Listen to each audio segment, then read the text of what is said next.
نہ خدا ہی ملا نہ وصال صنم۔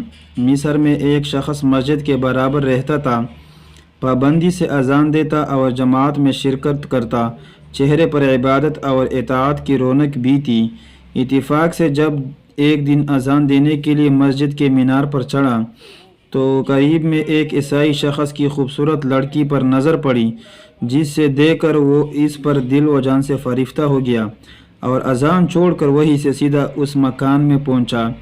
لڑکی نے اس سے دیکھ کر پوچھا کہ کیا بات ہے، میرے گھر میں کیوں آیا؟ اس نے جواب دیا، میں تجھے اپنا بنانے آیا ہوں، اسی لیے کہ تیرے حسن و جمال نے میرے عقل کو معاف کر دیا ہے۔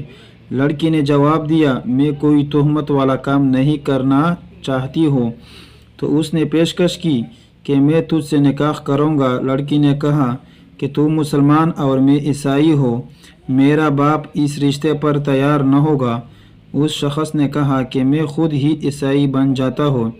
چنانچہ اس نے محض اس لڑکی سے نکاح کی خاطر عیسائی مذہب قبول کر لیا، نعوذ باللہ من ذالک۔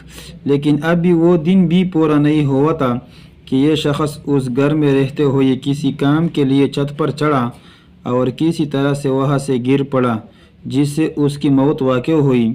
افسوس صد افسوس، دن بھی گیا اور لڑکی بھی ہاتھ نہ آئی۔